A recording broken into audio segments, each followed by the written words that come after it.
Hi friends, అందరికి very very good morning అండి. ఈరోజు గుప్త వారాహి నవరాత్రులు ఈరోజు 8వ రోజు అండి. అందరికీ వారాహి నవరాత్రుల శుభాకాంక్షలు అండి.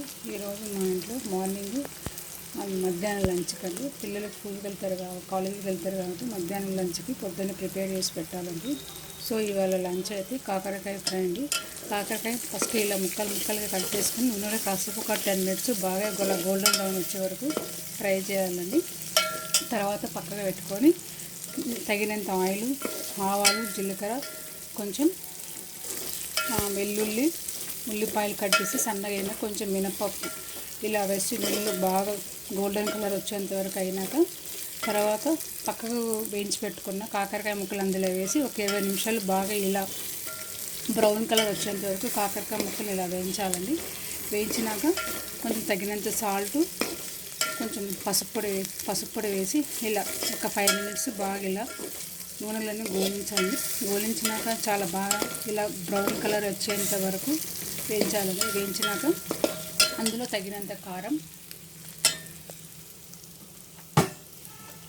మనం తినే సరిపడంత కారం అంటే మన ఇష్టం, మనకు తగినంత కారం అందులో వేసి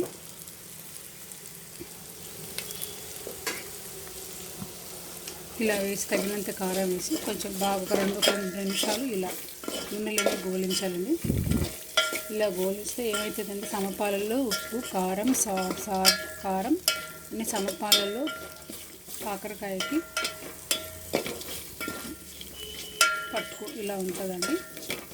నెక్స్ట్ మనకి ఇంకా ఏమైనా అదనపు కొంచెం ధనియాల పొడి, కొంచెం చాట్ మసాలా, పచ్చి కొబ్బరి అలాంటివన్నీ యాడ్ చేసుకోవచ్చండి. నేను ప్రజెంట్ అయితే పచ్చి కొబ్బరి అయితే యాడ్ చేయట్లేదండి. కొంచెం టేస్టీగా ఉండడానికి కోసం కొంచెం పుట్నాల పొడిని యాడ్ చేశానండి. పుట్నాల పొడి అయినా వేసుకోవచ్చు, పల్లీల పొడి అయినా వేసుకోవచ్చు అండి. పుట్నాల పొడి కన్నా పల్లీల పొడి టేస్ట్ చాలా బాగుంటుందండి కాకరకాయ ఫ్రైలో. ఓకేనా ఫ్రెండ్స్, ఇలాగైనా మీరు కూడా ఒకసారి ట్రై చేసి చూడండి. వేడి రైస్లోకి కొంచెం నెయ్యి వేసుకుంటే చాలా బాగుంటుంది, చాలా టేస్టీగా ఉంటుందండి. వాటర్ వేయకుండా నూనెలోనే గోలించండి. ఇలా గోలిస్తే చాలా టేస్టీగా ఉంటుంది. పిల్లలు కూడా చాలా ఇష్టంగా తింటారండి. ఓకేనా ఫ్రెండ్స్, బాయ్.